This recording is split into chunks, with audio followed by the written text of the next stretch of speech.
hablado un punto de vista bastante importante y yo voy a ir a otro enfoque muy distinto. Primero, caballeros, miren, cuando conversemos de cualquier tema, de cualquier discusión, yo les voy a invitar siempre a que nos vayamos a la definición, recuerden.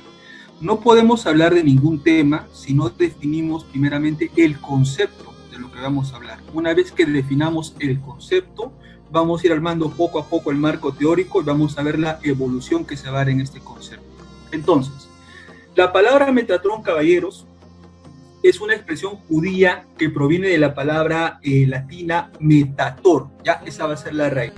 Y la palabra metator significa maestro o es un estándar. Note, no está hablando de una criatura con alitas ni celestial, está hablando de un maestro o de un estándar. Eso es lo primero que nosotros hay que tener en cuenta acerca del maestro. Ahora, en el griego, la palabra metatrono significa el que está junto al trono, o sea, alguien que está colindante al trono. Recuerden, como estamos hablando del pueblo de Israel, recuerde usted, el pueblo de Israel tiene 3 etapas, como siempre lo digo, preexilio, exilio y posexilio. ¿Quién va a ser aquel hombre, aquel ser humano que va a estar cerca al trono de los reyes? Recuerden, cuando se habla de Metatrón, se habla de uno que está junto al trono. Entonces, históricamente hablando, caballeros y damas, el que va a estar al lado del trono de los reyes es el famoso escriba, en hebreo el famoso sofer, porque este va a ser el que va a tomar nota de lo que va a decir justamente el rey. Entonces, en el Talmud van a haber pasajes en los cuales se acota que el famoso Metatrón no es otra cosa que el sofer de Hashem, con lo cual tenemos a alguien que está por encima de alguien, ¿ok? Entonces recordemos que en la divinidad no hay pluralidad, ¿ya? Solamente hay un Dios todopoderoso. Entonces, partamos primero de la definición humana de lo que es un sofer, porque esto va a ser lo que va a pasar con Metatrón. Es una persona junto al trono. En el mundo antiguo, junto a los reyes hay un escriba, ¿ya? Eso es lo primero que yo quiero que podamos entender para poder construir poco a poco el marco teórico. Ahora, quiero mostrarles algunas aplicaciones en el Tanaj de cómo este concepto va a comenzar a tomar cuerpo. Por ejemplo, hay varias citas, yo solamente me voy a enfocar en 3 por cuestiones pedagógicas. Voy a irme a Bet Melahim, Segunda de Reyes 12:10, dice: cuando se veía que había mucho dinero en el cofre, el escriba del rey, note, el escriba del rey, el sofer, el que está cercano al trono, el que está junto al trono, y el sumo sacerdote subían y lo ataban en sacos y contaban el dinero que se encontraba en la casa de Yuhebajé. Entonces, ¿qué nota usted? Que el escriba es el que está cercano al trono, es el maestro, es el modelo, porque está colindante al rey. No se siente en lugar del rey, sino está colindante a. Eso es un punto bastante importante a tener en cuenta. Yirmiyahu Hanabi, 36-26. Luego el rey ordenó a Yeramael, hijo del rey, a Zerarías, hijo de Asriel, y a Selemías, hijo de Adel. Acá que dice, prender a quién, al escriba Baruch y al profeta Yirmiyahu, pero Hashem lo escondió. ¿Qué significa? Que cada vez que Jeremías caminaba, con él caminaba Baruch. ¿Cuál era la función de Baruch? Ser el sofer, ser el metatrón, o sea, estar cercano a Jeremías para que éste pueda plasmar por escrito lo que el profeta iba a comenzar a hablar. Entonces, note, la figura de alguien colindante al trono en estos inicios y en estos albores no tiene que ver con un ser místico, tiene que ver con un ser de carne y hueso. Ahora, vamos a Segunda de Crónicas 34:18.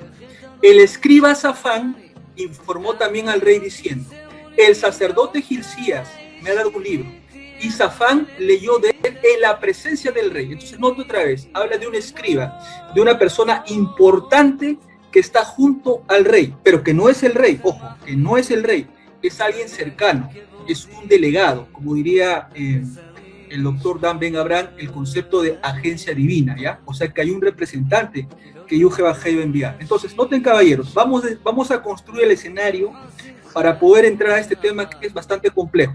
Ahora, vamos a revisar qué piensan los escritos de los primeros discípulos, conocido como Código Real.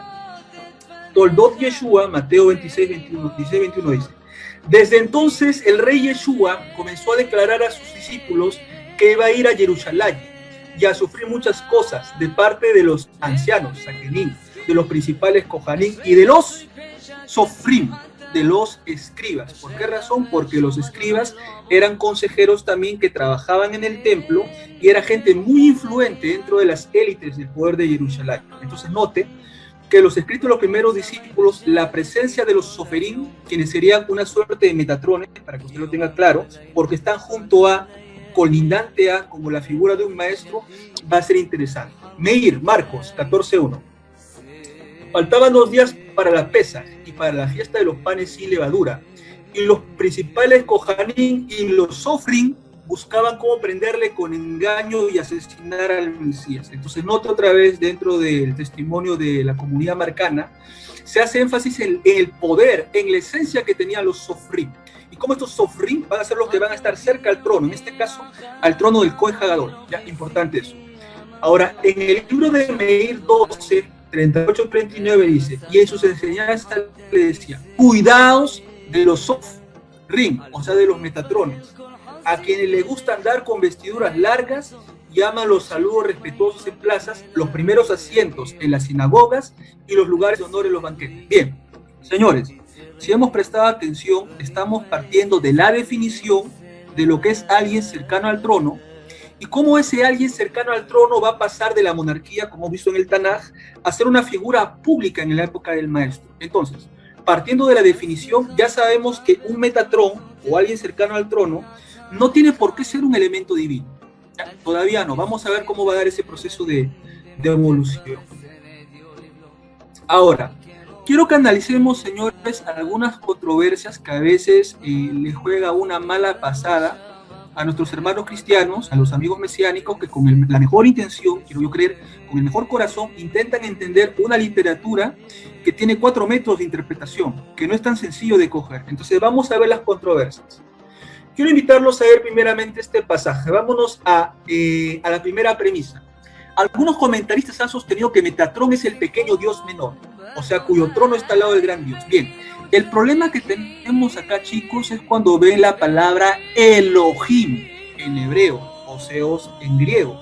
Porque a veces la gente cuando ve la palabra Elohim piensa pues que en efecto es el todopoderoso, es una deidad. Pero note que la palabra Elohim tiene muchas aplicaciones. Por ejemplo, a Kemosh se le llama Elohim, al Molech se le llama Elohim, y no porque sea realmente una deidad, sino porque son ídolos paganos. Ahora, recuerde usted el libro de Bereshit capítulo 6, el Rashi en el texto dice claramente, y vieron los hijos de los poderosos, o vieron los hijos de los principales. Entonces, cuando la gente ve un Dios menor, imaginan a Yuhebabhei escogido. No, cuando ven la palabra Dios tienen que entender juez, o sea, junto al trono del gran juez hay pequeños jueces, por supuesto, eso no es ningún problema, sino que lo entiende desde un punto de vista de divinidad, de pluralidad de la deidad. Entonces ahí tenemos problemas.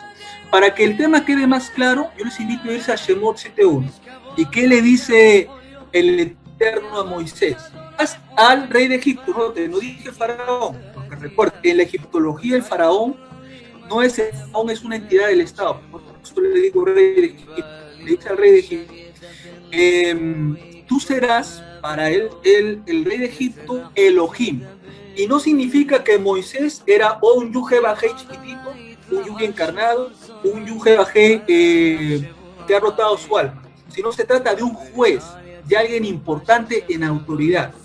Entonces, caballeros, cuando ellos ven un pequeño Dios menor, imaginan una de... Y eso, caballeros, es un problema, ¿ya?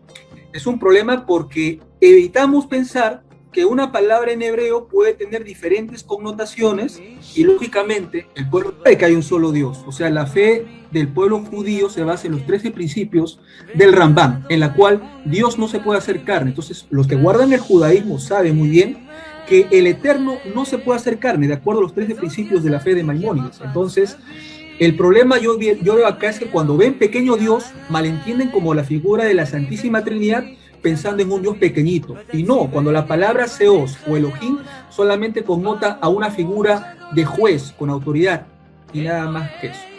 Ok, eso es importante de tener acá en cuenta. Ahora, otra premisa más que nosotros vemos, la palabra sum tronos. El término griego metaturanos, que puede traducirse como el que está al lado del gobernante, ¿se dan cuenta? O sea, no significa que es otro segundo Dios o un Dios pequeño, solamente es alguien que está al lado del gobernante. Entonces, les voy a dar ejemplo. Cuando nosotros recordamos el texto de Apocalipsis y los 24 ancianos, no significa que los 24 ancianos, señores, son divinos. Son metatrones, porque están cercanos al trono, nada más. Pero no significa que son seres divinos. Solamente son el alma de Sadiki y nada más que eso. ¿Ok? Pero el libro de Apocalipsis tiene otra interpretación que ahora no es el tema de conversación. Ahora, vamos a tratar de analizar rápidamente algunas preguntas que han hecho los hermanos.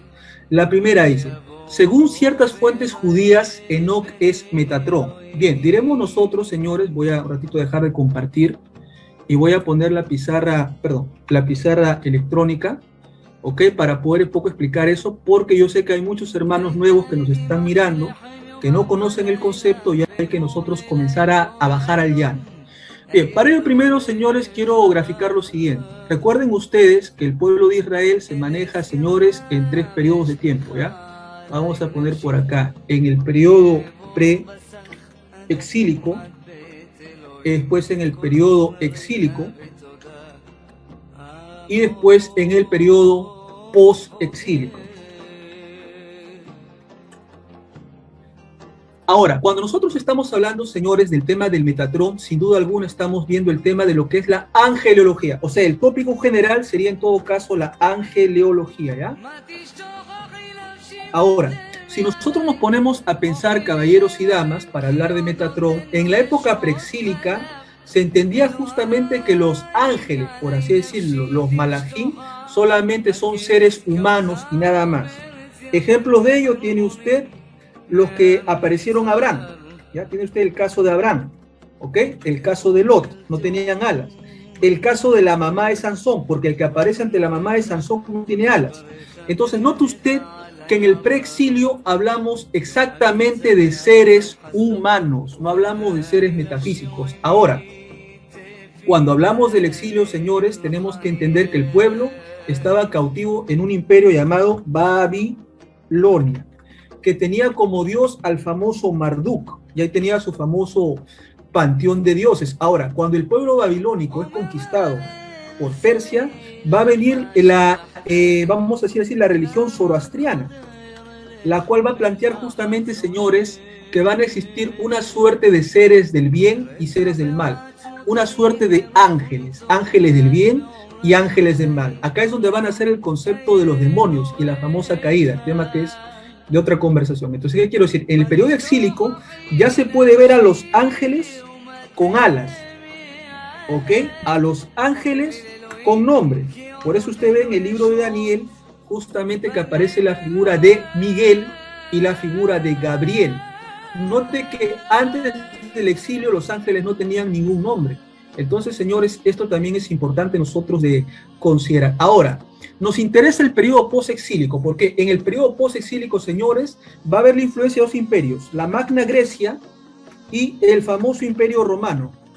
Entonces, cuando ustedes recuerdan, señores, el periodo de helenización del pueblo judío, sépase usted que en Primera de Macabeos se habla claramente en el capítulo 1 cómo es ese proceso de helenización. Y en ese proceso de helenización, consecuentemente viene justamente el tema también de Dédalos, ¿ya? Dédalos, Ícaros. Porque a veces la gente dice, el pueblo judío no fue influenciado, y eso es una falsedad. El pueblo judío sí fue influenciado. Cuando revisamos Macabeos vemos justamente judíos que traicionaron al judaísmo versus judíos nacionalistas. Entonces, ¿qué quiero decir? Que el concepto de criaturas semidivinas o hombres que se convierten en ángeles o en dioses va a comenzar aquí, en el periodo justamente, voy a llamarla así, Macabeo. Porque en ese momento va a surgir también la figura de Qumran, y los famosos sectarios, así se les llama desde el punto de vista académico, van a empezar a escribir justamente literatura que ya tiene bastante rezago de lo que es el helenismo, porque recuerde, el contacto con el imperio griego ha sido muy fuerte, y ya tenemos nosotros el caso, por ejemplo, de Hermes, el mensajero de los dioses.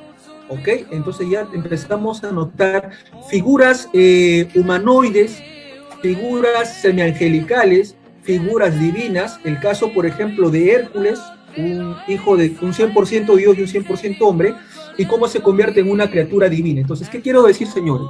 que la figura de Metatrón va a tomar cuerpo justamente acá, en esta etapa del tiempo, en la época del imperio, de la época de la influencia griega, perdón. O sea, estamos hablando, señores, en el periodo del post-exilio. Ahí es donde va a comenzar justamente todo este desbarajuste. Entonces, cuando nos hablaba en la premisa de que Enoc es el príncipe de los rostros, viene la pregunta del millón. Cuando usted revisa la Torá escrita, y vamos al libro de Bereshit, no va a notar nada más que Hanoch caminó con Yuhebahei y Yuhebahei se lo va a llevar. Ahora, en el judaísmo, en muchos comentarios se habla de que Enoc solamente murió. Yo sé que usted me va a decir, sí, pero en los escritos primeros emisarios dice que Enoc sufrió metástasis, porque recuerde, cuando hablamos del mal llamado Nuevo Testamento, ya tiene, señores, una carga ciertamente helénica. A pesar de tener un pensamiento judío, ya está la influencia del periodo de Qumran. Entonces, eso es necesario también de tener nosotros en consideración. Entonces, caballeros, voy a regresar a la controversia porque me interesa que usted entienda esto. Si usted no me entiende esto, nada de lo que hablemos después me va a poder entender. Entonces, voy a regresar a la presentación con el permiso de los guías y maestros acá del chat. Entonces, note, cuando nos habla de ciertas fuentes judías, ya nosotros podemos notar justamente, perdón, un momento, por favor. Ok, podemos notar ciertamente, caballeros y damas, que estas fuentes judías van a pertenecer a la época llamada la época macabea, o sea, la época del helenismo griego, o sea, va a pertenecer ahí. Cuando dice, Enoc no murió, fue glorificado siendo el príncipe del rostro, la pregunta es, falso de las falsedades, señores. Eso no consta en lo que es el Tanaj. Sabemos nosotros que en Isaías, en el trito Isaías se dice, y no huyas del mensajero. Está hablando justamente del Malaj Adonai, pero recuerden, el Malaj Adonai no es otra criatura distinta a Yuhebahei, sino es solamente un filtro a través del cual él se comunica. Por ejemplo, cuando él dice, Gabriel significa terminación el, Geburael, ¿poder de quién? De Yuhebahei. Cuando decimos Refael, hablamos de la sanidad que viene de quién? De Yuhebahei. Cuando hablamos de Uriel, hablamos de la luz que viene de quién? De Yuhebahei. Entonces, los ángeles no son otra cosa que filtros que usa Yuhebahei, el amo del universo, para llegar a la tierra a través de esos filtros. Entonces, cuando se ve esta figura del príncipe del rostro y el mensajero de su faz, se cae ciertamente en una descontextualización de las etapas de redacción que está en el pueblo judío. Ahora, referente al tema de que Enoc encarnó como Yeshua para venir a terminar su misión, vamos a explicar un poquito el concepto de lo que es el Sha'ar Gilgulin, la reencarnación de las almas, no como doctrina, sino a modo de que usted lo conozca, porque recuerde, usted tiene que conocer por cultura general estas cosas, comenzar a dar solamente a Cristo, ¿ya? Entonces, el tema, señores, es la reencarnación, ¿ok? Ahora, cuando nosotros hablamos de este concepto tan complejo de la reencarnación, se lo voy a poner por acá, hay un libro llamado Sha'ar Gilgulin, que significa las puertas de la reencarnación, ¿ok? Acá le vamos a poner eso. Perfecto. Puertas de la reencarnación. Entonces, en el Sha'ar Gilgulin, para poder responder a la otra objeción, se habla de que cuando muere una persona, el alma de esa persona va a rotar de un ciclo a otro ciclo. Por ejemplo, dice que Caín, para que usted me entienda, hay un ejemplo que sale en el libro, Sha'ar Gilgulin esto, que cuando muere Caín y no logra completar su misión, Caín va a reencarnar en una futura vida como el egipcio, ¿ya? Como el egipcio que va a matar a Moisés. Y que este egipcio, al no cumplir su misión, va a reencarnar como si fuera la figura de Korah, ¿ok?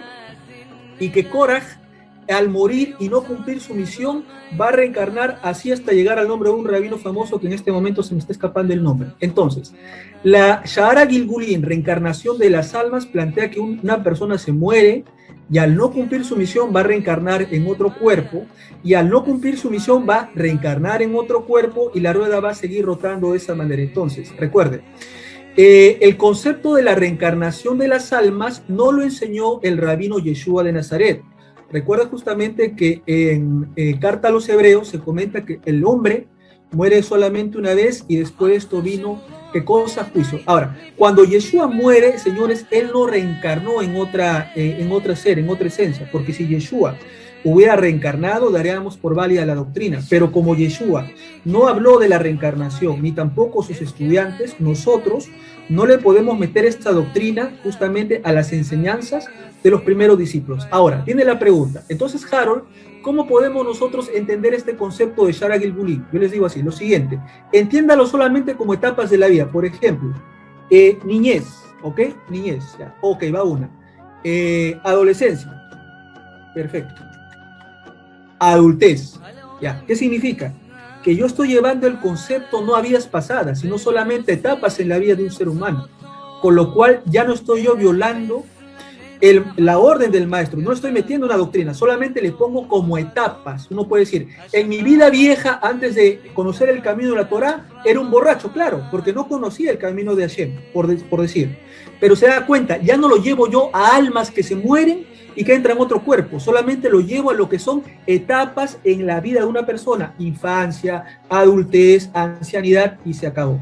Entonces, señores, eso es lo que nosotros tenemos que ver, porque note que la pregunta dice que Yeshua se va a morir y va a reencarnar como el zar Metatrón. Ahora viene la pregunta, ¿cómo podría reencarnar el Mesías si vemos el libro de los Hechos y vemos justamente a Rab Shaul, que escucha la voz de Melech HaMashiach, que le dice, Shaul, Shaul, ¿por qué me persigues? Y él le dice, ¿quién eres, rabino? Y le dice, yo soy Metatrón. No le dice, yo soy Metatrón. Le dice, yo soy Yeshua, a quien tú estás persiguiendo. Entonces se da usted cuenta. El concepto que por ahí pueden tener los hermanos no está muy correcto, ya que la figura de Metatrón solamente debe ser entendida como alguien cercano al trono, podría ser los 24 ancianos, no hay ningún problema, eso no viola nada de lo que enseñó el maestro, pero no le ponga usted la figura celestial, no le ponga usted divinidad. El problema, como ha dicho los expositores anteriores, que al Metatrón le llaman el pequeño Yuke-Bakei. Entonces, cuando hacen esa exégesis, ya están creando, señores, más de una divinidad. Entonces, yo le pregunto a usted, cuando hablamos de más de un Dios, ¿cuántos dioses serían? Dos. Entonces ya no es monoteísmo, sino es bideísmo, por así decirlo. Entonces, señores, estos son aspectos que nosotros hay que considerar, ¿ya? Entonces voy a regresar a la presentación. Ok, vamos a volver a compartir. Vamos a maximizar aquí la pantalla. Entonces yo quiero también acotar, chicos, que ese concepto que Yeshua era un ángel, revise usted el libro de los testigos de Jehová, que se llama lo que realmente enseña la Biblia. En el libro Lo que realmente enseña la Biblia, los testigos de Jehová, ellos enseñan que el arcángel Miguel, miren, encarnó en la tierra y perdió la memoria y se convirtió en Yeshua. Entonces yo digo, esa doctrina que están agarrando el Metatrón se la han plagiado a los testigos. O sea, el que ha revisado ese libro de los testigos sabe que eso es lo que ellos enseñan. Entonces hay que distanciar, señores, de la doctrina de los amigos de Jehová, porque bueno, es doctrina de ellos, pero los mesiánicos, me refiero a los que mal usan esta información y no la entienden, están plagiando un concepto que realmente no es el más apropiado. ¿Ok? Ahora, viene la otra pregunta, dice, Yeshua hablaba del Hijo del Hombre.